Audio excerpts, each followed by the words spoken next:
My heart will beat again. This is where I get set free. This is where your love is calling me. I'm ready, yeah, I'm ready to cross over the line, leave it all behind. Nothing's gonna keep me here until I see a change. I'm lifting up your name.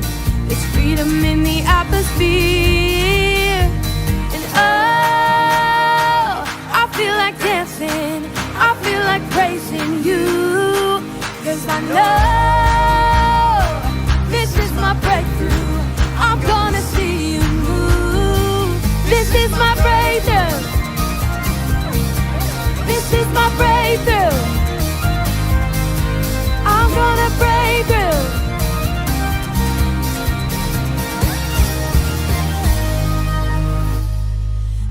Where your word takes hold of me. This is where my fear lets go. Your spirit is alive inside of me. I'm ready, yeah, I'm ready to cross over the line, leave it all behind. Nothing's gonna keep me here until I see a change. I'm lifting up your name. There's freedom in the atmosphere.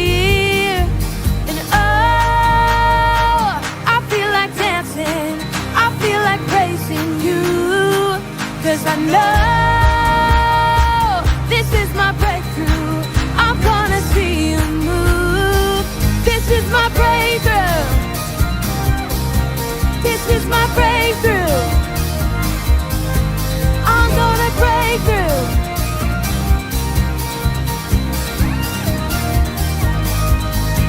This is my breakthrough. This is my breakthrough.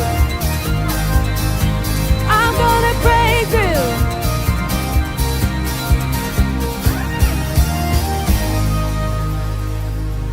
I'll keep on dancing, I'll keep on singing, I'll keep on praising you. I'll keep on dancing, I'll keep on singing, I'll keep on breaking through.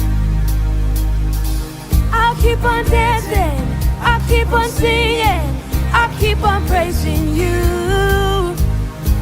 I'll keep on dancing, I'll keep on singing, I'll keep on breaking through. Oh,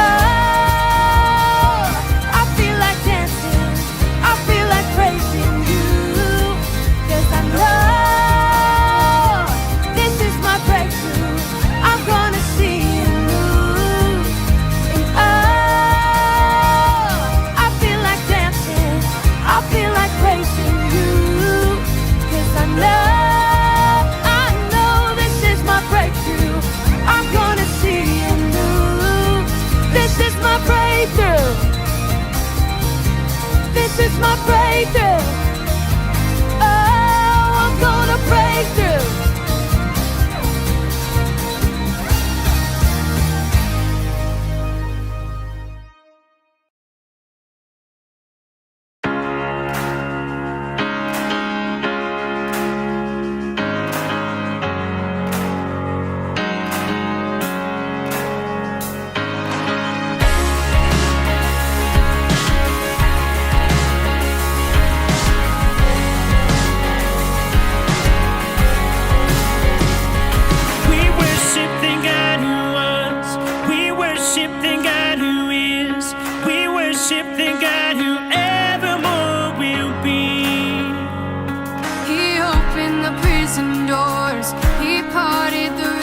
redeemed by His grace. Let the house of the Lord sing praise. We were the beggars, now we're royalty. We were the prisoners, now we're running free. We are forgiven, accepted, redeemed by His grace. Let the house of the Lord sing praise. There is joy in this house. We won't be quiet. There is joy,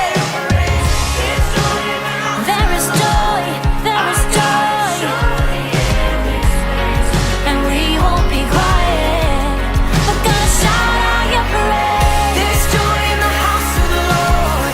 There's joy in the house of the Lord today. Ooh, we're gonna shout out your praise. There is joy surely in this place. We won't be quiet. We shout out your praise. There is joy in this house. There is joy in this house today. We shout out your praise. We shout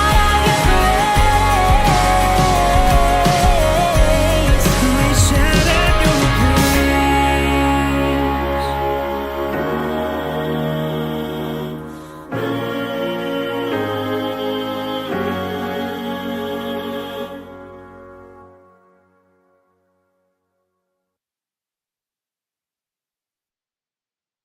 Wheaton College Graduate School is partnering with Grace Leadership Institute to offer a master's degree in ministry leadership. Are you ready to take your next educational step locally and pursue ministry? Learn more and sign up at graceleadershipinstitute.com.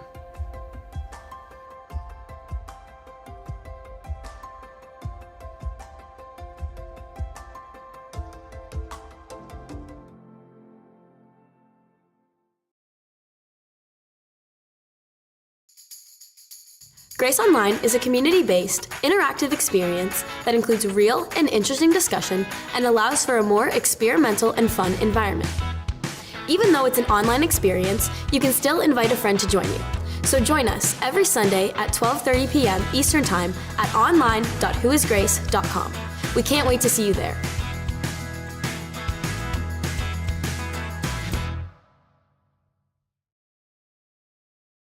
Friends, good morning. My name is Mike, and I'm the site pastor for Grace Harbor Creek. And on behalf of the entire church, I want to say this.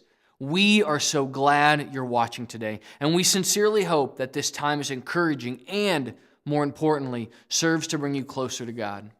I'd like to personally invite you to join us for Grace Online, Sundays at 12:30 p.m. Eastern. It's a community-focused, discussion-based time of worship and learning, and it's a great next step for you, no matter where you're watching from. You unravel me with a melody. You surround me with a song of deliverance from my enemies, till all my fear is gone, and I'm no longer a slave to fear. I am a child of God. I'm no longer a slave to fear. I am a child of God.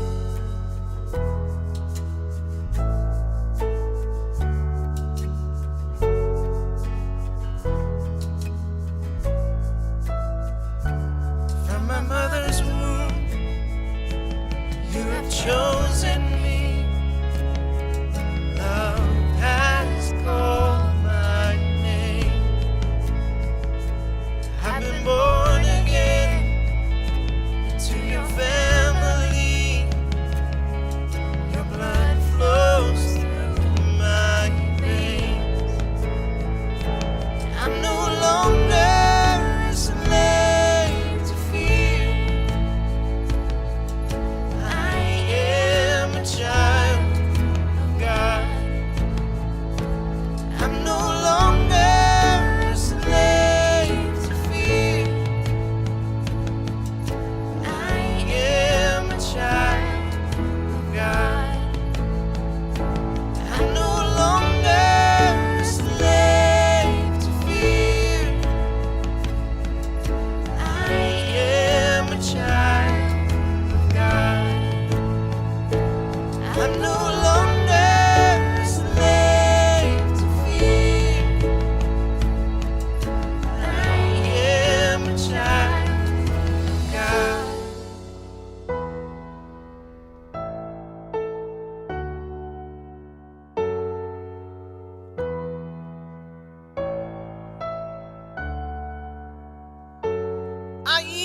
songs of deliverance.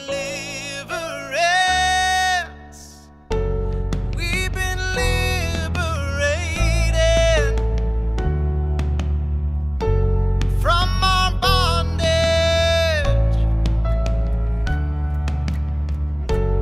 We're the sons and the daughters. Let us sing our freedom.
I'm no longer a slave to fear.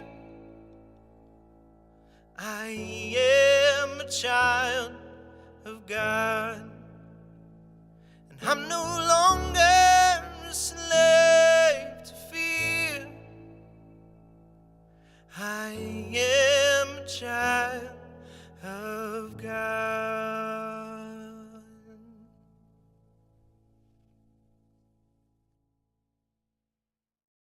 If you would like to give to the ministries of Grace and be part of keeping this broadcast alive, you can follow the prompts on the screen to do so. Of course, there is no obligation, but we would love to hear from you. If you can take a moment on your phone or computer, go to whoisgrace.com/next, and there's a spot there on the menu of options where you can fill out a connection card. Please do that so that we can follow up and connect with you. You'll also see there other options exist, such as requesting prayer or taking another first step. But please consider reaching out so that we can connect.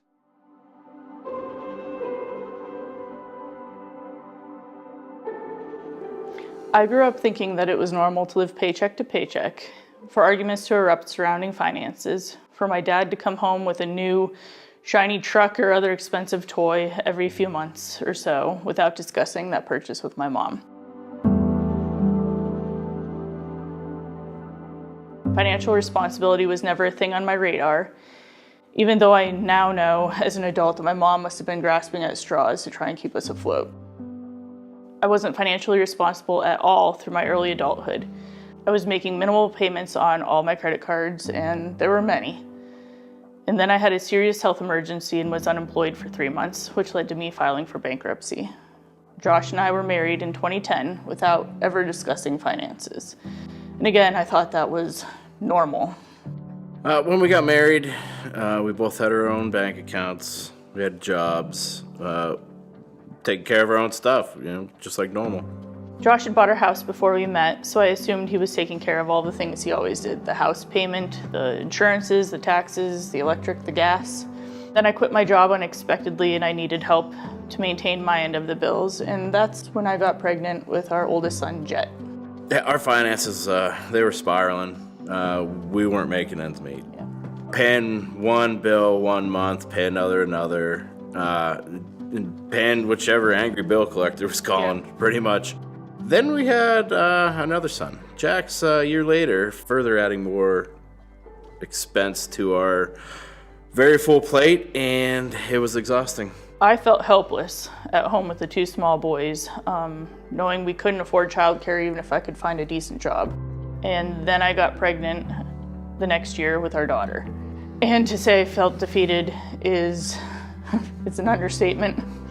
January of 2016, we heard about Financial Peace University through a sermon series Pastor Derek was doing. At our wits' end with our finances and feeling pretty much defeated, we scraped up some money, took the class, and yeah, it was eye-opening for sure. The biggest shock to us was writing out a monthly budget. Yeah. To write down our monthly income and deduct our monthly bills and the absolute essentials at the time, like food and gas and diapers and formula. And when we did all of that, we actually had more than enough money coming in to pay for those bills and the essentials. We made a budget every single month, accounted for every single penny coming in, going out. We collected receipts, adjusted line items for whichever something that may need to be bought in that month. Yeah, I think the most important part to our success was the fact that both of us were all in, and we were both desperate for the change in our life, and we were willing to do whatever it took to get ourselves to a better place. Yeah. The peace that came from learning how to be financially responsible is almost indescribable. Life after FPU I'd describe as freedom-filled. Yeah.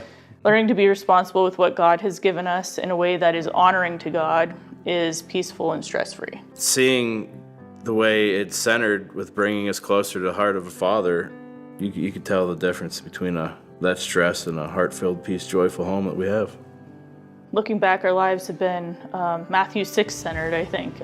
We used to be anxious over everything financially. We constantly worried about how everyday items, bills, and needs would be paid for. We are now fully trusting in God with all our finances. He always has and always will provide for us in His way as He cares for all of His creation. We always have enough, and when we have more than enough, we ask Him to guide our decisions with our giving. We are blessed, and we are blessed to be able to bless others. Yes.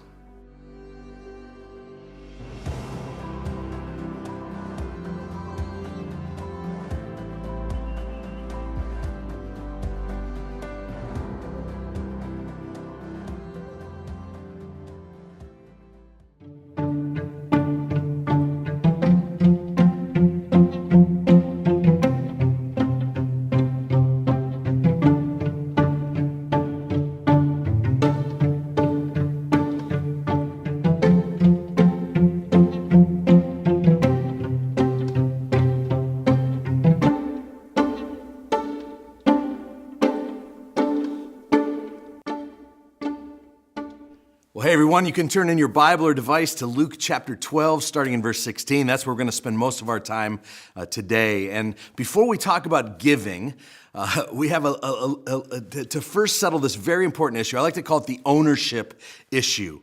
Greg Laurie told a story one time of an elderly woman who had just finished up her shopping at the grocery store. She headed out to her car in the parking lot, and as she approached her vehicle, she saw 4 men inside her car. And the increasing crime rate in America was disgusting to her, and she had long prepared for this very moment. And so she dropped her shopping bags, she drew out the handgun that she'd purchased from her purse, and she screamed, "I have a gun, and I know how to use it. Now get out of my car." The men did not wait for a second invitation. The doors were opening, bodies were flying. 4 men ran like crazy from this gun-toting grandma. Despite her Clint Eastwood confidence, the woman was very shaken by the experience. It took her a moment to gather herself and her shopping bags and get into her car. And she kept an eye out for the hoodlums on the horizon. Thankfully, they were still running the other way. And so she put the pistol back in her purse. She got out her keys. And for a moment, she thought the problem was her trembling hand. But no matter how hard she tried, she couldn't get her key to turn the ignition. After repeated attempts, she took a better look at the car, and it didn't seem quite as familiar as it once had. At about that time, she noticed an almost identical car parked 4 or 5 spaces away, which was her car, and she realized that she had just become the next statistic in America's crime wave. She was officially a carjacker. And according to the story, she transferred the groceries to her own car. She drove to the police station immediately to turn herself in, and the desk sergeant who she told the story to nearly fell off his chair laughing. And when he finally composed himself, he pointed down to the other end of the counter where 4 frightened young men were there to report a gun-wielding granny. And after she made a full apology, no charges were filed. But that grandma made the mistake that we all sometimes make with God, and that is assuming material stuff is ours when it's not really ours. Like we do it all the time. It's the ownership issue. Everything that you have is ultimately not yours. Paul says in 1 Corinthians 4:7, "What do you have that you did not receive?" Suggesting as a gift. Everything that you have is a gift from God. He's the owner, you're the manager. The other word that we use is steward. You and I are stewarding God's stuff. So your car, gift from God. Your home, gift from God. Your clothes, gift. Your food, gift. Your technology, gift. It all comes from God. But people will push back and they'll say, but I'm the one who worked for it. I'm the one who paid my dues. I'm the one who went to school. Well, like, where was God when I was studying? Where was God when I was up for that promotion? Where was God when I was closing that deal? And I'm here to tell you that if God didn't give you a whole bunch of stuff, like if God didn't give you your next breath, you wouldn't have been there for any of that stuff. If God hadn't given you some of your abilities, and if God hadn't given you gifts and put you in the land of opportunity, if God had not done a whole bunch of stuff, you wouldn't ever be able to have anything. It is all a gift from God. And so Christians, we have a radically different view of money than the rest of the world because we know that it's all from God. Commercials say, no, spend it all on yourself. Like you earned it, you deserve it. And God comes and he says, no, everything that you have is a result of my goodness to you. And so I ask you now to manage it, he says, under my supervision. And so the next question that usually comes is, well, like, how much of my wealth then should I give to God? And I would suggest this is the wrong question. You know what's the right question? How much of God's wealth should I keep for my own use?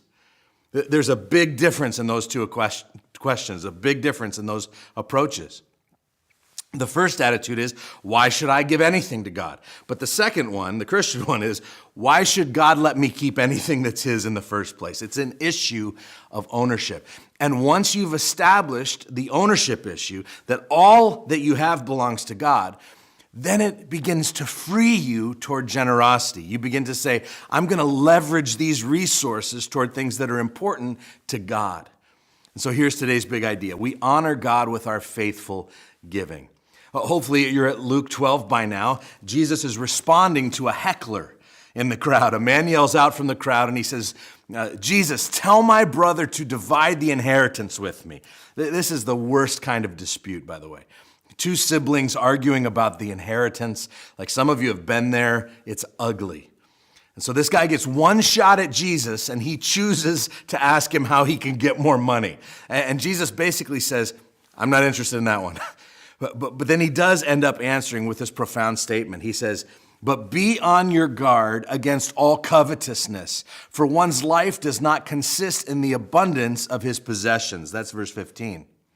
So Jesus is saying to this guy, you're entering a danger zone here. Like any time you find yourself coveting is just wanting more and more for yourself. He says you're walking on thin ice. And the problem for us in America is we don't see coveting as a sin. We see it as a way of life. Social media, YouTube, fashion, advertising, they're all ways for us to covet, for us to look at what other people have and to say, I want that. Yet in the 10 Commandments, commandment number 10 says no coveting. Exodus 20 says, you shall not covet your neighbor's house or covet your neighbor's wife or his servant or his male servant, his female servant, his ox. Like in today's language, that's like, don't look at your neighbor and want his tools, his truck, her apartment, his vibe, her meals.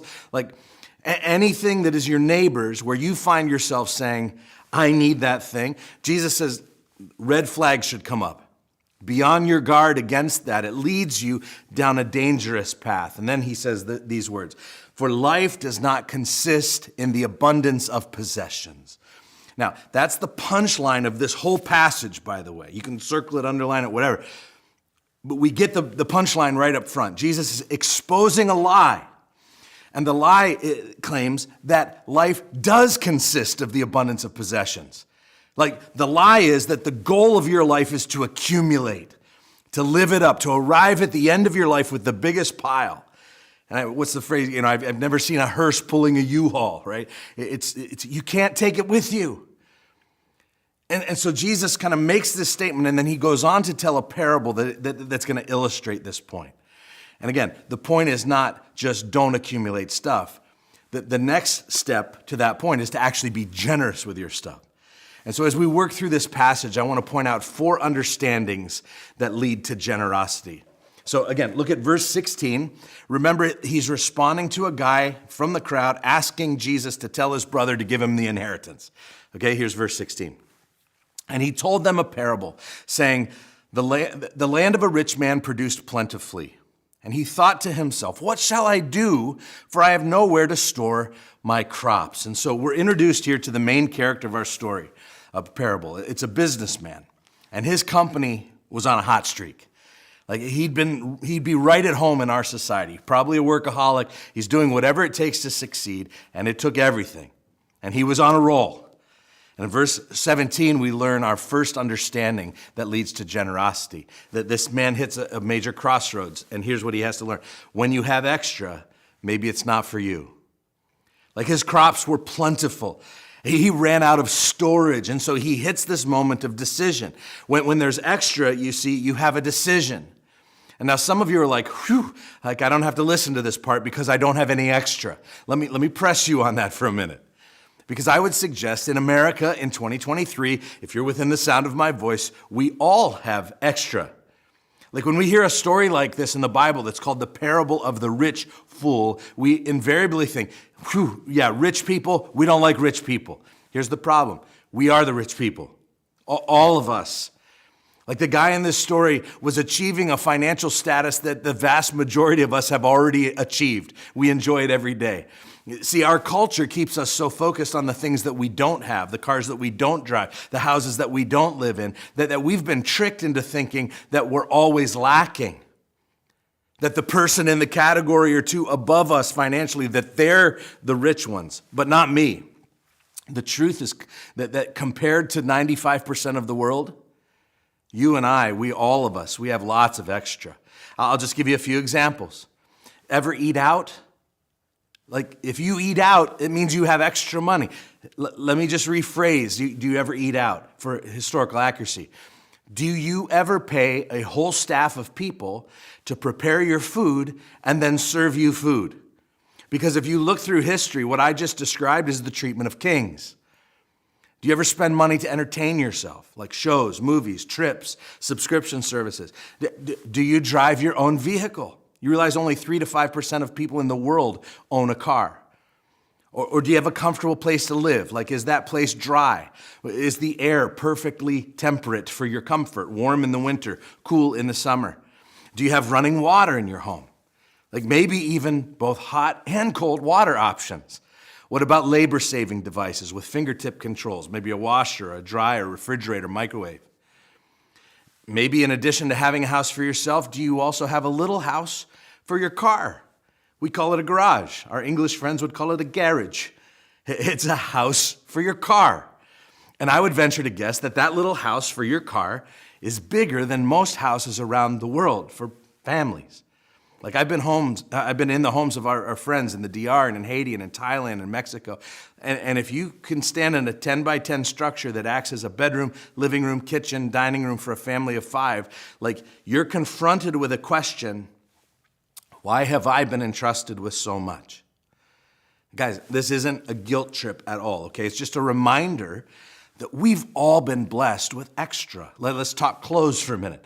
Most people through history had one or two garments that would protect them from the elements. We have clothes for every occasion. We have pajama clothes. We have work clothes, relaxed clothes, exercise clothes, work out in the yard clothes. We have seasonal clothes, certain colors that you wear at certain times of the year, certain sleeve lengths and pant lengths. Most of you probably have a little room in your house for all your clothes that aren't in season. We call it an attic. Guys, we have extra.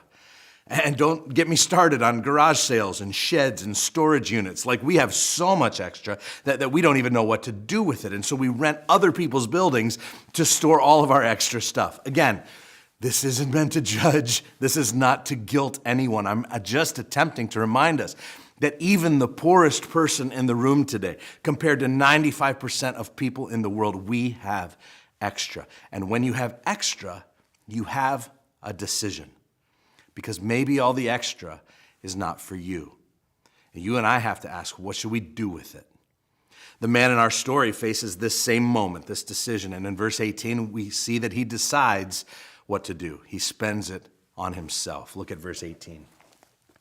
It says, and he said, I will do this. I will tear down my barns and I will build larger ones. And there I will store all my grain and my goods, and I will say to my soul, soul, you have ample goods laid up for many years. Relax, eat, drink, be merry.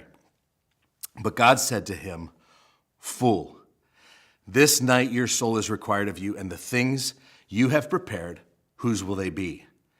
So is the one who lays up treasure for himself and is not rich toward God. So the second understanding from these 4 verses that leads us to generosity is this. It's that your lifestyle doesn't always need to keep pace with your income. So the man had extra, and he thought his next move was bigger barns. And he made the same assumption that most Americans make. His assumption was, if I have extra, it's for me. If God has blessed me with extra, it's for my consumption. And we don't build bigger barns necessarily. We just upgrade. We trade up. We buy nicer houses. We buy better cars. And listen, as we talked about last week with credit card debt, sometimes people don't even wait for the extra to come. They upgrade before they even have the money to do it. They just charge it to their credit card. And so this man actually shows us that it's a sin to think that whenever I have extra, it must all be for me. So he builds bigger barns. And Jesus has this brilliant way of drawing people into a parable or a story. And so just as the crowd is starting to lean in and they're starting to get envious of this rich guy, Jesus says, and right at the height of his success, or right at the growth of his empire, the guy dies. And for all the cost-benefit analysis, for all the cash flow projections, for all the numbers that he crunched along the way, the one scenario that he forgot to take into account was his own soul, his mortality. And he dies. And as everyone stands up at the man's funeral and eulogizes him, and they're saying words like innovator and entrepreneur and a man of principle, a pillar of the community, leader, visionary, successful, Jesus sneaks into the back pew at the funeral. And he waits for a quiet moment during the sharing time. And he stands up and he offers his one-word assessment of the man's legacy. Fool. We're like, whoa, a little harsh, isn't it, Jesus? But look what verse 20 says. It says, but God said to him, you fool. Why was he a fool? I would contend that he wasn't a fool for being wealthy. I mean, his crops, they were just abundant. He didn't manufacture that. God had allowed him the wealth. It's not that he had extra that made him foolish. So why the harsh words? I imagine him asking God this very question, why am I a fool? And God replying, because you thought all the extra was all for you. You thought that as income came in, that your lifestyle had to keep up with it. In verse 21, he said that the problem is you laid up all these treasures for yourself, but you are not rich toward God. He's not saying don't be successful. He's saying in the process, you need to learn generosity, sharing your extra, giving to kingdom projects. You see, one of the ways that to assure that there's room for this to happen is to make the decision to live below your means. So many people are living above their means. That's when their lifestyle actually outpaces their income, which means every extra dollar that comes in is leveraged to keep up the charade that says, I've made it, I've arrived, I'm successful. I just know one of the decisions that Kim and I made early in our marriage is that we would always live well below our means. So we'd always have room for generosity, and we've been true to that commitment all the way along. So in addition to his barn building investment plan, this guy needed to have a robust generosity plan so that he could be rich toward God. You see, to keep our heart right and to assure that we get to the end of our life and avoid being called a fool by God, we need a plan to prioritize God in our finances. And this is not easy, but this is an outflow of your faith. And I would ask you, is your faith in your ability to earn and acquire and accumulate? Or is your faith in God's ability to take care of his children? Now, I think this story brings up the issue of retirement. So let me just talk about retirement for just a moment. Does this text mean that everyone who has a retirement plan is a fool? And I think no, of course not. But here's what I want you to consider. What's driving the motivation of retirement for you? It's not a sin if you make enough money that someday you don't have to get up and go to work every day. But that doesn't mean that your whole goal is just to eat and drink and play shuffleboard and wear flip-flops and hang out all day with a bunch of other people who slather themselves with therapeutic cream and talk about surgeries while sipping drinks with umbrellas in them, okay? And you just kind of check out on life and coast to the finish line. That is not the goal of life. That's the American dream. But God has a word for that. Foolish. Because if you retire, even if you retire from work, you don't retire from your calling. See, the driving goal of our lives is not a comfortable finish line. It's doing Christ's work in the world. Craig Groeschel said it this way: if you're not dead, you're not done. So don't hang up your cleats for the final chapter. So here's the point. Your lifestyle doesn't need to keep pace with your income. The goal is to be rich toward God. And he wraps up this section in verses 32 to 34, where Jesus starts to get very practical with all this. How do we avoid falling into materialism and selfishness like the rich fool did in this story? Well, look what he says in 32. It says, "Fear not, little flock, for it is your Father's good pleasure to give you the kingdom. Sell your possessions, give to the needy, and provide yourselves with money bags that do not grow old, with a treasure in the heavens that does not fail, where no thief approaches and no moth destroys." I would sum up this third understanding this way. It's to raise your awareness of kingdom needs, not just earthly wants. See, we get freaked out when we read verses like this, and we probably should, by the way.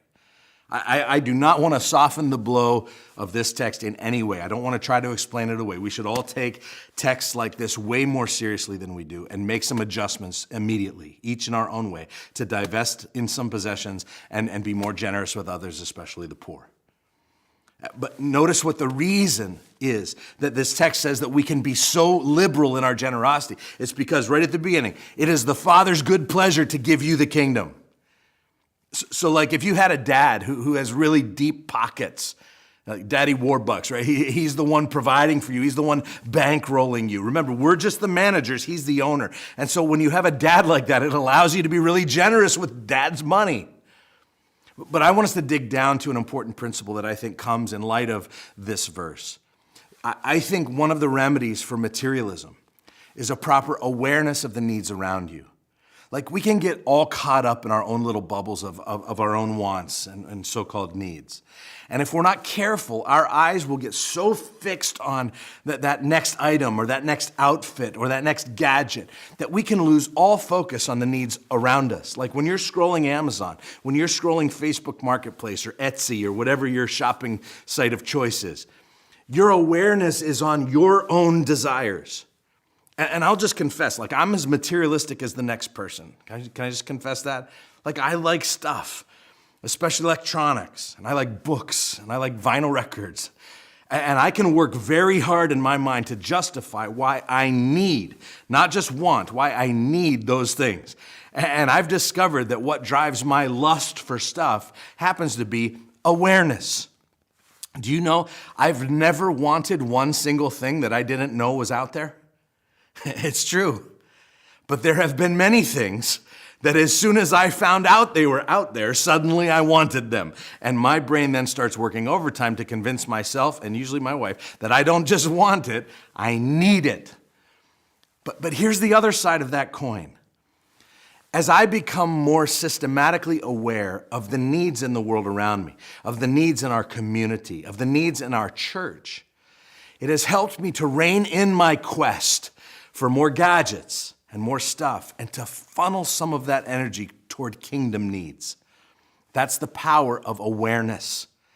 And so when you get involved in Serve Erie, when you sponsor a school in the DR or in Haiti, or you volunteer at a homeless shelter, or even get involved in the kids ministry here at Grace, or youth ministry here at Grace, or maybe you take a class at GLI and you sit next to it and you see the impact of that class on an under-resourced leader, suddenly you become personally aware of needs.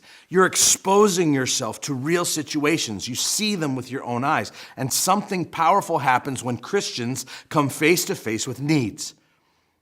So listen, you don't become less materialistic by trying to become less materialistic. You become less materialistic by refocusing your awareness on the needs of the world around you. Increased kingdom of awareness will help to direct your treasures to kingdom ventures, which this verse tells us does not fail.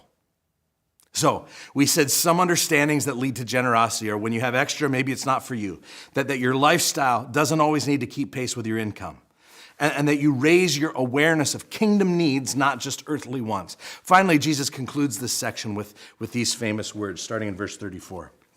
He says, "For where your treasure is, there will your heart be also." Here's the fourth understanding. It's to allow your money to lead your heart into generosity. Now, that sounds a little funny, doesn't it? It almost sounds backwards. Shouldn't your heart be leading your money? Like it sounds almost unspiritual to say that your money leads your heart. We would expect the verse to say, wherever your heart is, your money will follow. But he actually says exactly the opposite thing. He says your heart will follow the money trail, which means if you put some money into fantasy football, guess where your heart's going to be? Checking those statistics. If you put some money into cryptocurrency, guess what you're going to be checking all the time? If you spend money on collections, if you spend money on clothes, if you spend money on furniture or hobbies, your heart is going to follow after those things. We care about our money, so we care about the things that our money funds. And so Jesus' point is this: if you want to get your heart to the right place, put your money in the right place. If you want your heart to be spiritual, put your money in spiritual ventures. Make your money lead your heart into generosity. It's why I think God's idea of percentage giving is so brilliant. Because when I decide to be a percentage giver, when I give the first percentage of my income to God and to His church, you know what it does? It leads my heart toward the right stuff. It forces me to adjust my kingdom and my lifestyle accordingly. It keeps me from ever giving Him leftovers. It keeps me from ever getting to the end of the month and looking at my finances and saying, well, let me see how much I have so I can decide how much I'll give. It ensures that I don't allow every resource that comes my way to be gobbled up by me first in greed and materialistic tendencies. So percentage giving allows me to decide up front to be generous. And it doesn't leave my giving in the hands of my feelings or my emotions in the moment, which can be unpredictable and untrustworthy, by the way. So generosity starts with a decision, just like every other important thing. I am upfront choosing my priorities. And this is one of the reasons that I believe so strongly in by the way, electronic giving options that we have here at Grace, where you can automate your giving. What are you doing? You're deciding upfront to be generous. And if you want to see results with anything in life, you put a system in place like that. So take two guys and a dentist. Sounds like the start of a bad joke. One of the guys, every time he goes to the dentist, he schedules his next trip. You ever do that? You get it in the books, your next visit. The other guy waits until he's in the mood to see the dentist. Which guy will enter his retirement years with all his teeth? It's the guy who built it into his schedule. If you want results, you put a system in place. The same thing is true with giving. The question that always comes up when I talk about percentage giving is, well, how much are you talking about? And where should I give it? Well, let me answer this way. In the Old Testament, God set up a practice. He put it in place that would systematically remind people that all they have is His, and that a portion of it should go back to Him right at the very beginning. In the Old Testament, God gave Israel the practice of tithing, that is giving 10% of one's income to God. Actually, if you add it all up in the Old Testament, all the tithes that were required, it was actually north of 30%. But the word tithe means tenth. Now, in the New Testament, the tithe is hinted at, but it's not directly commanded by Jesus. However, as usual, Jesus came and He raised the bar. And so the New Testament teaching is not that 10% of your stuff is God's, but that 100% of your stuff is God's. He reminds us that everything is on loan to you, but it's all His. And so here at Grace, we encourage the tithe, but we encourage it as a starting place. It's a kind of training wheels to true generosity. Our boys were both pole vaulters, and in the pole vault, there's this thing called opening height. Opening height is like the entry requirement to get into the competition. Like if you want to play, you have to clear opening height. I think about tithing kind of like opening height. If you're a Christian and you're keeping more than 90% of God's money to be used by yourself, you have to really rethink that arrangement. God created us so that our hearts would imitate His heart, and He is a generous God. He gives and gives and gives. Now, there's some of you who aren't doing this. And some of you, honestly, are just a decision away from going on this adventure with God. I know tons of stories of people who went cold turkey into this. They were like, screw it. They just started giving 10% of their income away, no turning back. It is a soul-expanding, heart-pounding adventure of generosity that we're all supposed to be on, by the way. And there are some of you, for a variety of reasons, you can't go straight to 10% to start out. But I want to challenge you, not just to kind of toss the idea aside. I want to challenge you to do something. Would you choose a percentage that's somewhere between where you are now and 10%, and just to prioritize this and do it again and again? Be consistent.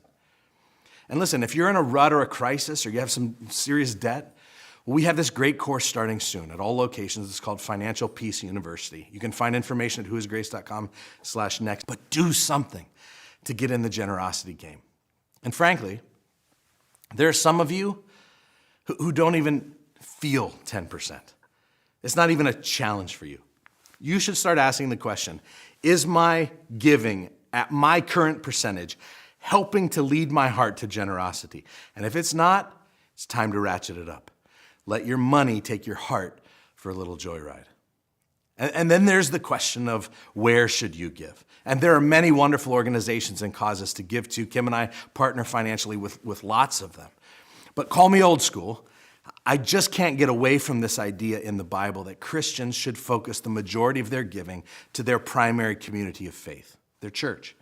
I would expect believers who call Grace their church home, who attend here, who are spiritually fed here, who are involved in the mission here, to have the majority of their kingdom giving going here and not to other organizations. The local church is God's main strategy for the redemption of the planet until He comes back. And our resources can accomplish more together. That the Bible talks about tithes and offerings. And so after your primary giving is directed to your local church, there are other amazing causes in our community and around the world that you should funnel some of your generosity toward as well. So let me challenge you with one more thing about generosity. And it's simply this: don't wait. So many people think, I'll be generous once I have more. It's just been proven again and again that this rarely happens. As your income levels go up, the percentage of charitable giving actually goes down. And so start now, because the point here is this, that your money leads your heart. And as more of your money is invested in kingdom stuff, then more of your heart is softened and surrendered to the kingdom. So will you take the next step and step forward in your giving today? I've given a bunch of practical ideas throughout my message, but let me just highlight one, that no matter where you're at in this journey, take the FPU class. It starts next week. But the other thing I would ask you to consider is just kind of this progression. If you're not giving at all, start giving something. If you're giving haphazardly, start giving systematically. If you're tipping God a small percentage, move toward a tithe. And if you keep forgetting, set up an electronic account. God is honored by our faithful giving, and it's good for your heart too. Let me close today with just this thought. You know, generosity has as its source the grace of God. And one of the ways that you will know that you've truly experienced the grace of God is that you'll become more generous. Like if you need to be coerced to give, it's an indicator that you've never fully experienced or grasped His grace. Because if you've truly experienced the grace of God, your mindset about your possessions radically changes. When you realize what Jesus has done for you, everything else becomes expendable. You know that you really love someone when you're willing to give them everything. Married people, you know this. Remember your wedding ceremony? You stood there and looked another person in the eyes and you said, everything I have is yours. It's pretty radical what love will do to our wallets. I watch my kids wrestle with this truth as they've had girlfriends and boyfriends along the way. That there comes that date or that dance or that fancy meal, and they look at me and go, dang, this is expensive, Dad. And there's this like cost-benefit analysis going on in their heads. Like, do I love her $20 worth? Do I love her $100 worth? And love does funny things to our wallets, doesn't it? And when we're talking about God's love, He said to us, I'm giving you everything I have. Remember the famous verse, God so loved the world, what did He do? He gave. He didn't just give anything, He gave His Son. And when we experience that kind of love and grace, a true believer says, God, I owe you everything in return. Someone who's just playing the religious game says, God, you owe me. I've worked hard. Look what I'm doing for you. You need to give me this. You need to give me that. But that's a person who hasn't experienced grace. And so if radical generosity doesn't make sense to you, you haven't grasped the grace of God. That's okay. But if that's you, I'd say don't worry about the money thing right now. It's your relationship with God that needs straightened out. Focus on that. And focus on His radical grace. Because the money stuff will make sense in time once you get that figured out. I'm really excited about next week. I'm going to be preaching on something most of you have probably never heard a sermon on before, and that's spending. You'll probably expect one thing. I think you'll find another. So be sure to come back for next week. I love you guys. Take a photo of this QR code or go to whoisgrace.com/read to get started with our read plan. Don't forget to fill out a connection card form before you go. Friends, have a great day and a great week, and I'll see you next time.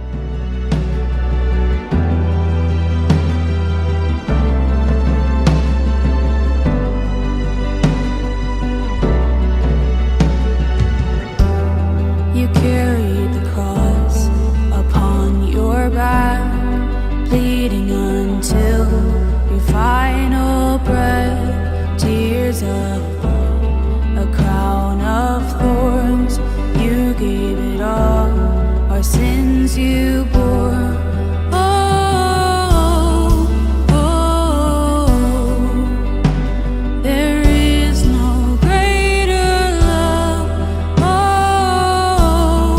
Oh, there is no greater love. Oh, the cross, what you've done, it was more than enough, more than enough. Oh, the cross, what you've done, the power of your blood was more than enough. The sacrifice that changed history, the nails in your hands, the hands that saved me. The grave was sealed, death lost its sting as the lion roared in victory. The sacrifice that changed history, the nails in your hands, the hands that saved me. The grave was sealed, death lost its sting as the lion roared in victory. Yeah. Oh, the cross, what you've done, it was more than enough, more than enough. Oh, the cross, what you've done, the power of your blood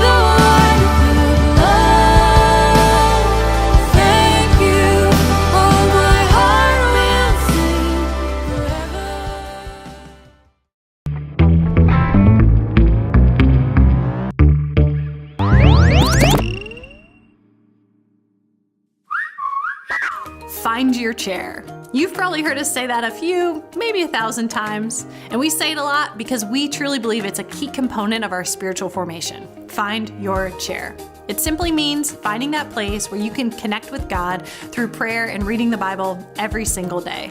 And I want to help you maximize your chair time by equipping you with an incredible tool.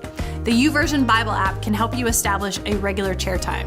Our writing team publishes plans in YouVersion throughout the year, but there are also hundreds of other great reading plans that get you reading the Bible every day. If you've never tried it, I want to encourage you to download the YouVersion Bible app and search Grace Church to locate our church. And when you find Grace, you can click on Set as My Church, and you'll be set up to receive our featured plans every week. You'll find them on the home page and when you open the More menu and select Grace Church. Now, if you have done all of that and you're ready to level up your YouVersion experience, the best way to do that is to find at least one other person and invite them to follow a plan with you.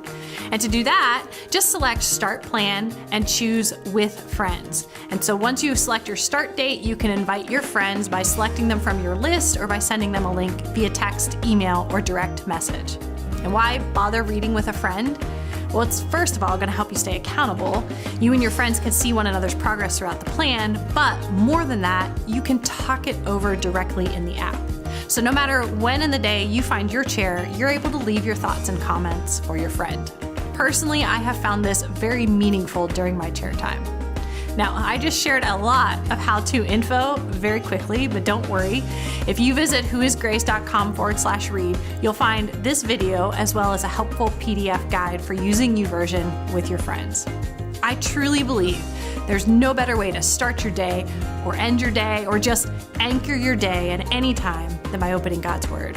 So I look forward to hearing stories of God's work in your life as you take the time to find your chair every day.